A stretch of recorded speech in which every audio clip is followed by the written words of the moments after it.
listen, first of all, I want to talk about Gordon Gee and about a little bit about higher education. I mean, you might go, oh, what do I care? It matters. First of all, if we, just yesterday, we had Sergio Marchionne from Chrysler here.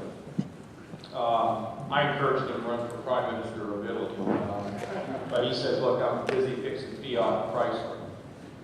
I called Gordon before I saw him, and Gordon said, look, you know, our automotive research center is one of the greatest things you can find anywhere in the country, probably in the world.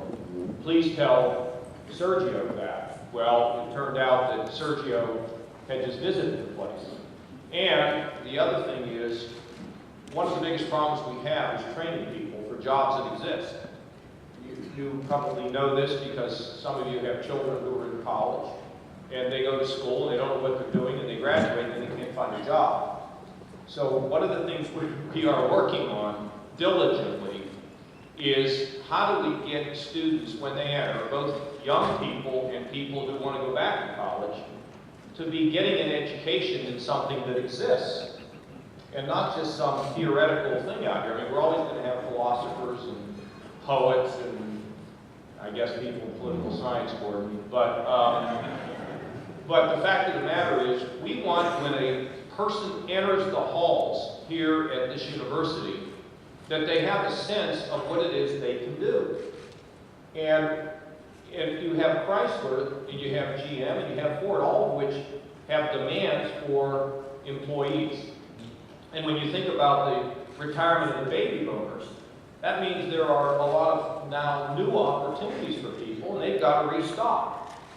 And so I said to Gordon, why don't we just try to get people trained for these jobs that exist? We have to get the companies to forecast. Now that's become a very challenging issue for us. Companies do not want to forecast for us. I can't figure it out other than the fact that I got a call from the government today and they want information, and I threw the call slip in the trash can. Probably if I were in government, I'd do the same thing.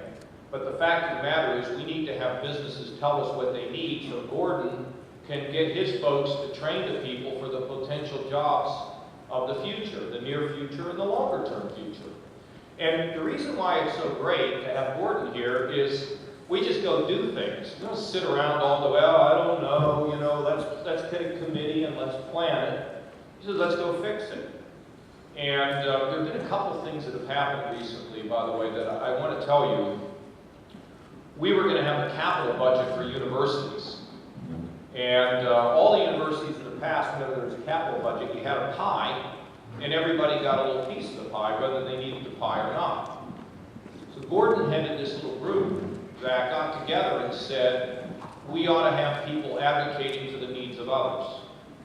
And everybody said this was foolhardy, couldn't be done. Well, it got done.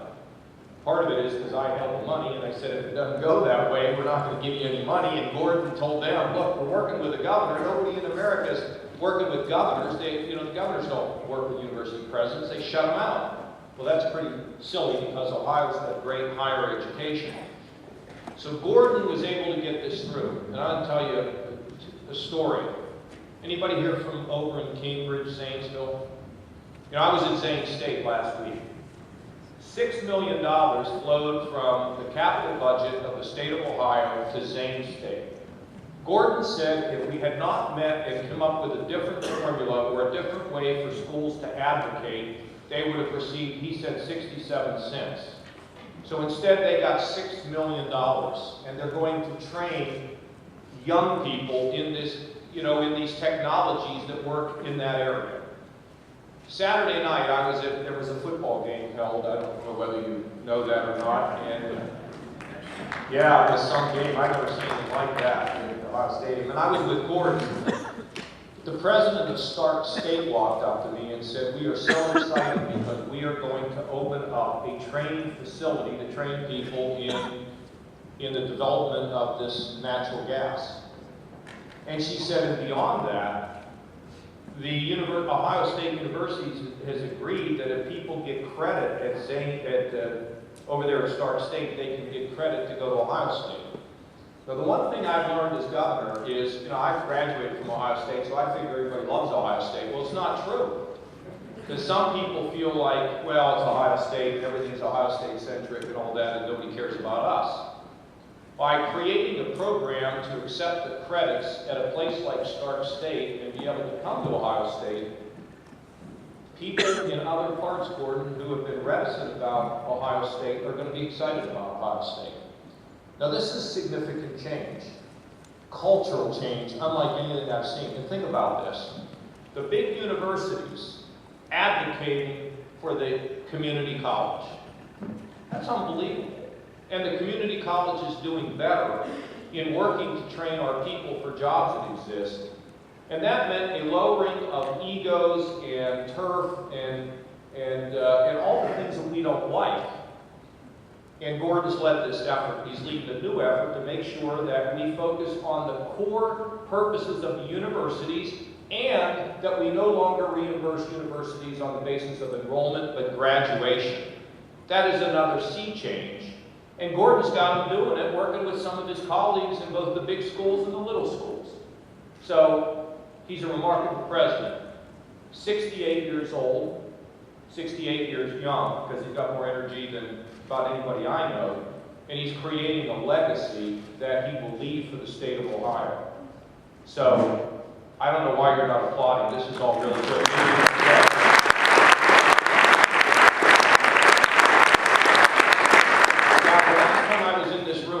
For 3 days, and 2 days, I guess it was, the longest I ever sat in one spot. And we had an energy summit.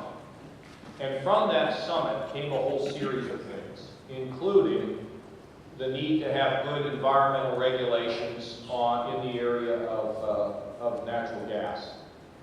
You know, the fact that we wanted to make sure we had good regulations on gathering lines and the high-pressure pipelines, that we could have good disclosure on the fracking fluid, because frankly, we want moms in Ohio to be our greatest advocates because they want their sons and daughters to get jobs.